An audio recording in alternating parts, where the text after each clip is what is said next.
I'm the storyteller, and my stories must be told. I have many stories, tales for both the young and old. I have many voices to describe many places. Many names have I, and many faces. In Russia I am Ivan, in Sweden I am Jan. In Germany I'm Johann, in America I'm John. From my many travels I have gathered these tales to teach you good sense when all else fails. Sometimes there are tears, sometimes there is laughter, but always are happily ever after.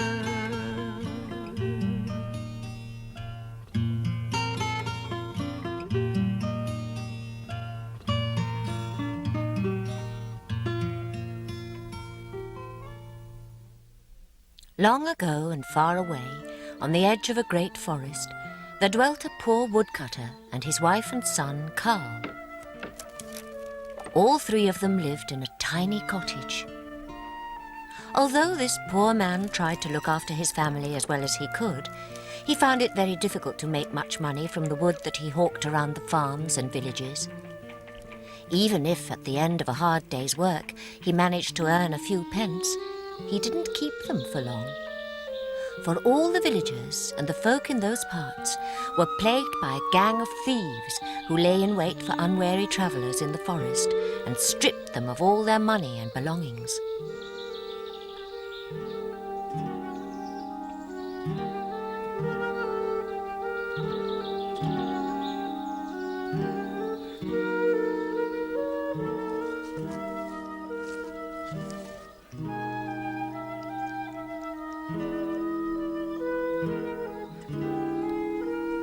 This poor woodcutter was no exception, and very often, having been robbed by these wicked men, would find himself having to return home quite empty-handed. Of course, people complained bitterly about this state of affairs, but what could they do? The robbers were too clever and too strong for them. As the woodcutter's son Carl grew up, he swore he would rid the countryside of these parasites. But his parents advised him to leave well alone. "There must be something that we can do," he cried. But his mother would sigh, "It's no good, son. These villains are too clever and strong for us, and far too ruthless." Carl was determined to pit his wits against the gang and swore he wouldn't rest until each and every one was hounded out of the country. So early one morning, he set off from his parents' home to start his quest. They gave him their blessings and a small loaf of bread, for they had nothing else to give.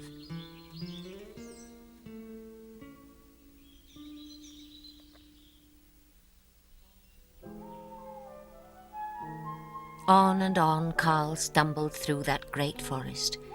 His ragged clothes became even more tattered, and his bare feet were torn by brambles. But he didn't encounter a single living soul. As night drew on, he ate the last of his bread, and he felt he had reached the end of his tether. "This is me done for," he thought, "before I've so much as caught sight of a thief. Perhaps my parents were right after all." But just then he spied a small light flickering between the trees, and without a moment's hesitation he plunged through the woods to this welcoming beacon. As he drew nearer, the light grew and grew, and he began to discern the outline of a most imposing-looking house, certainly the finest he had ever laid eyes on. He stumbled against the door, and to his astonishment, it swung silently open, and he found himself looking at a great hall with a fire blazing invitingly on the hearth. Without a second's pause, he cautiously walked in and warmed his hands in front of that welcoming blaze. As he did so, He looked round in astonishment at the strangest room he had ever seen. It was full to the ceiling with treasures of all kinds, wonderful artifacts of silver, rich furniture, barrels of coins, and there, in front of him, an old wrinkled woman who stood silently observing him. He bowed low to her, for he had been properly brought up, and said, "Good evening, madam. Is it possible for me to shelter here tonight? For it's cruel out there in the forest." "Good evening, young man," the old woman replied. "You'll find it even more cruel within. Let me tell you to run away as fast as your legs can carry you, for this is the robbers' stronghold. They kidnapped me many years ago to look after them, and I must warn you that they will kill you, my boy, as soon as look at you."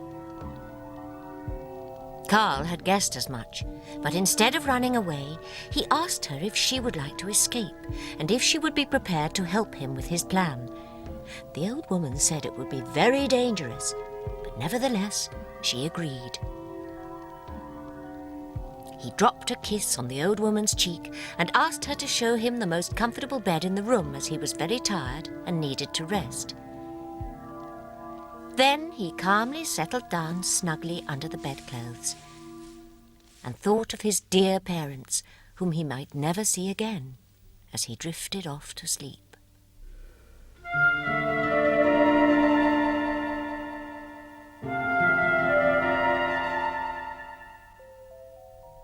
He did not sleep long, because although his eyes were closed, his ears were pricked for every sound, and he soon heard the robbers' noisy return. They came crashing in, roughly shouting to the old woman to bring them food and drink, for they were parched and famished, and they wanted to know all about the foolhardy boy who had intruded into their lair. "He's poorly dressed in rags," the old woman began. "So he must be local," one robber shouted, and they all roared with laughter. But then the thieves began to discuss the best and most economical way of killing him, and Carl decided that now was the time to make his presence felt. While the men feasted and drank to their heart's content, Carl busily turned over in his mind various schemes to get the better of them.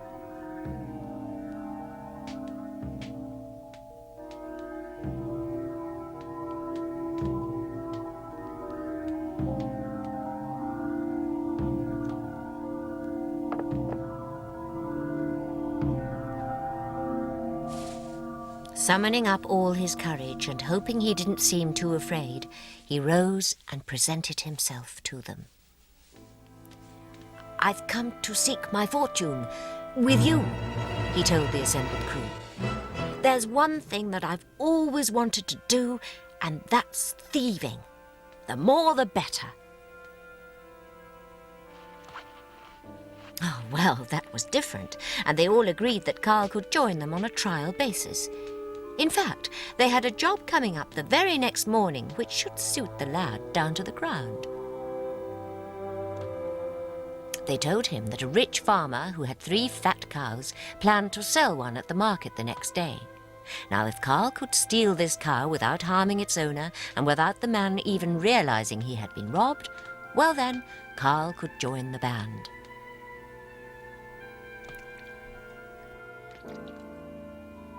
"Why, that's easy," Carl cried. So everyone shook hands in great good humour and spent the rest of the evening eating and drinking, with the little old woman nearly rushed off her tiny legs trying to serve them all.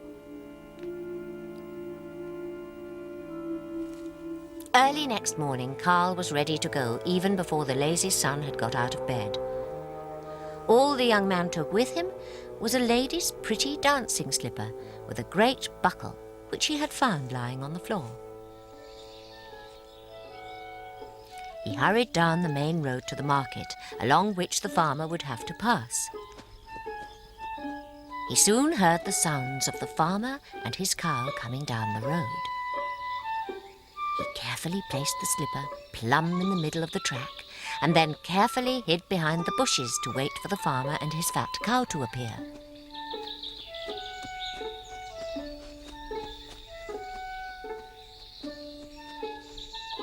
Sure enough, The slipper drew the man's eye like a magnet. "What a pretty shoe," he thought. "It is worthy of a rich lady. If only there was a pair, they would make a lovely present for my wife." Since there was just the one, he regretfully had to walk on. No sooner was he out of sight than Carl, quick as a flash, picked up the shoe and went running ahead through the forest, taking a shortcut that would get him ahead of the farmer. When he was sure he had overtaken the man, he again placed the slipper in the middle of the road and hid behind some bushes and waited.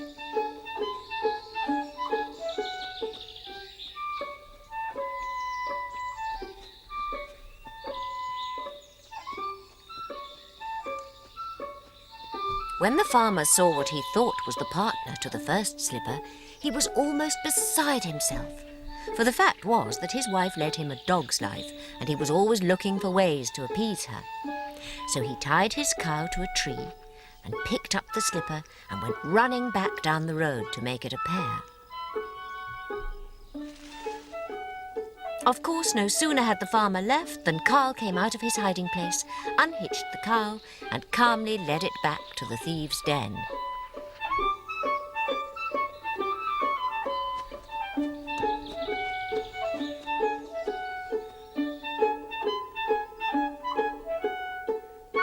The farmer never found that first shoe. Look where he might, up and down the road, it was nowhere to be seen.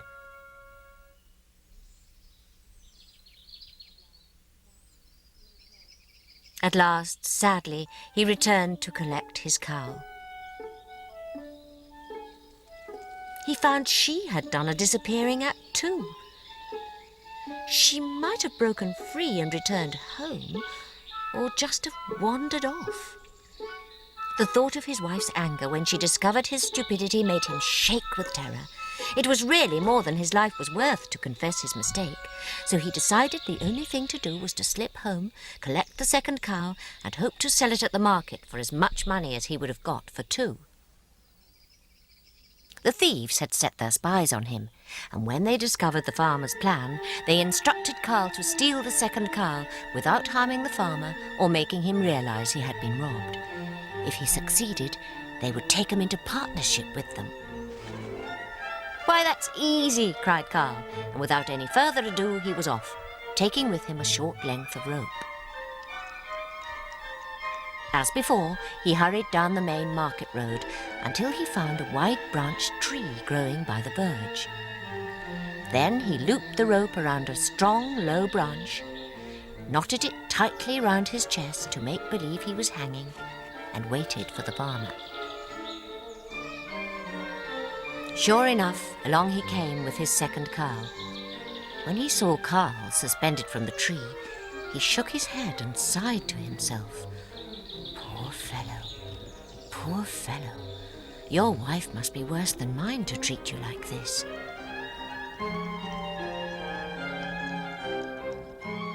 Brooding on man's sorrowful lot, he walked dolefully on.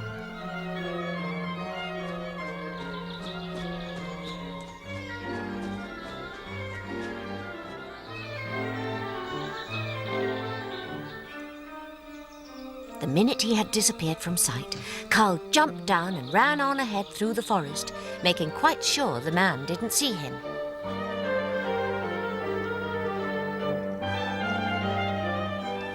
When he knew he was in front of the farmer, he hung himself again from a tree.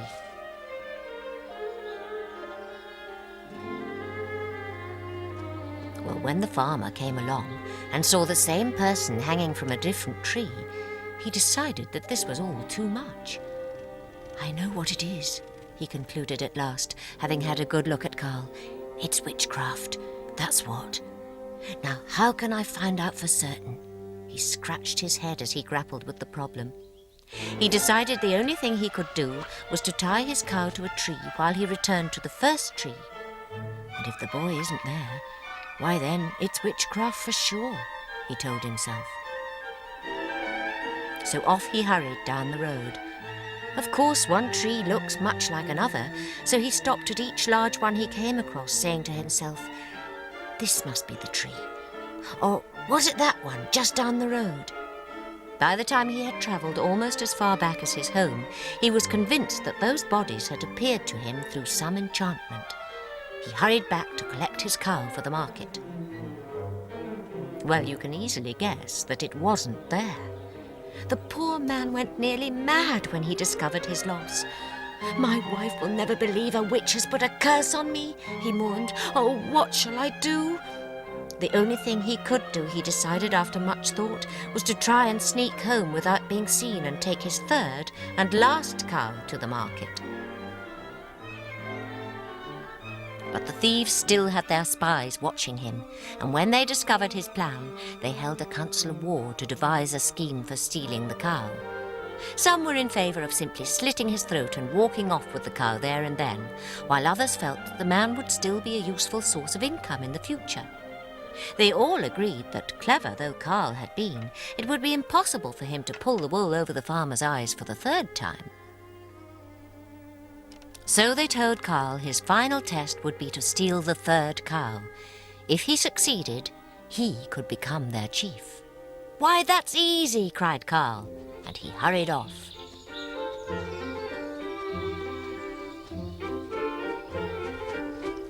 For the third time, he hid in the undergrowth by the side of the road, and when the farmer came along leading his third cow, the sound of lowing reverberated through the woods.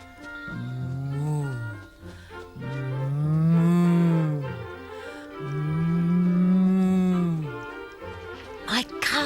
My cows," he cried. Hurriedly, he tied the third beast to a tree, and then cautiously he set off into the woods to retrieve the cows he thought he had lost forever.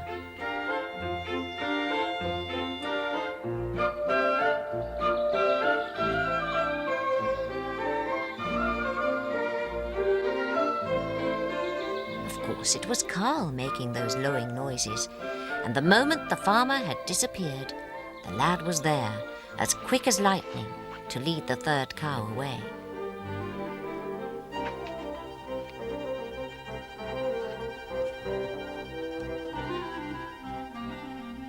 The thieves were none too pleased when they realized they had acquired a new and very young leader in the course of just one day. But they all had to admit that Carl had passed his test with flying colours. And after all, maybe they needed some new blood in the gang.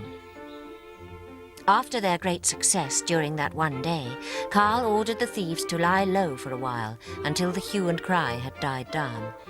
This would give him time to plan his next daring robbery, he told them. The thieves were happy to spend the time eating, drinking and arguing, and no one noticed that Carl and the old woman were often whispering and planning together. So one dark night, with no moon to show a light for honest travellers, Carl led the thieves quietly out of the house. He told them he knew of a rich miser who lived in a tumble-down cottage in the forest, who kept a whole crock of gold hidden under his floorboards. He gave them directions to none other than his own parents' humble house, but he gave them a very long and roundabout route to get there by. Eagerly the thieves set off, thinking of the wonderful treasure that would soon be theirs. But no sooner had they gone than Carl summoned the old woman, and together they led the 3 cows back to the farmer's field.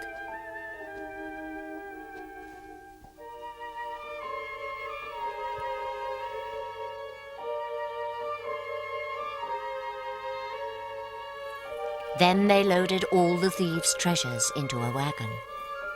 What a pile of riches they finished up with! All these pieces of silver, all those costly robes, all those gold coins and all that precious jewellery. They were piled higher and higher on the wagon. Carl was careful to include all the thieves' weapons, axes, knives and daggers. He stripped the house bare of every one.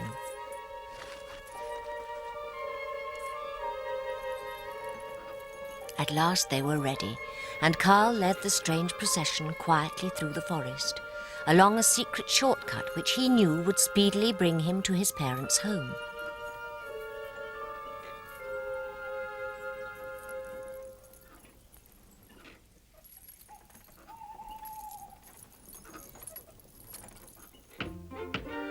At each cottage or farmhouse they passed, Carl would stop, knock on the householder's door, and quietly call out to them.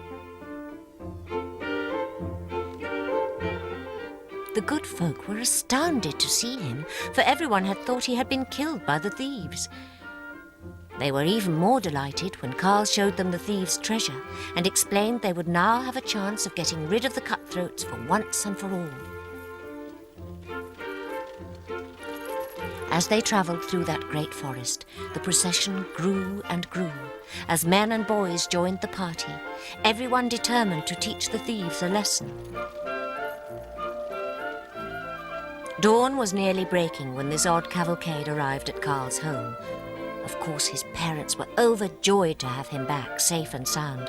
But there was no time to lose. Carl swiftly explained his plan to everyone and ordered the men to hide in every tree or bush that surrounded the cottage, while he himself hid in the cottage. He knew that the thieves' secret signal, which they would use before attacking the house, was a blackbird's whistle, repeated 3 times. So he told his followers to hide themselves carefully and not to do anything until they heard him bang his mother's great cooking pot.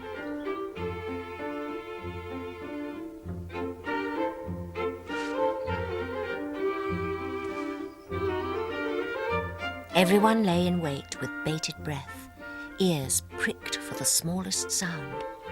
Then, just as the sun was peeping over the horizon, Carl's sharp ears heard a blackbird's whistle. Once, twice, thrice, the thieves were drawing near.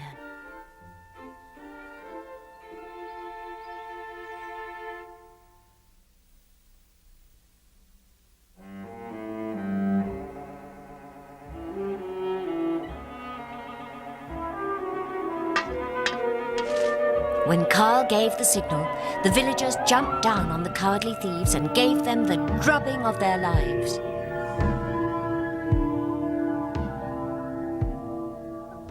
The rueful thieves were trussed up like chickens, while the entire village celebrated. Now that they were at last free of the robbers, they held a marvellous feast. But the best part of all was when Carl divided up the treasure among every family that had been robbed. Everyone got more than they had lost, and what was left over was awarded to Carl for his bravery and cleverness. The first thing he did with his riches was to build a beautiful home for his parents and for the little old woman who had helped him with his successful plan.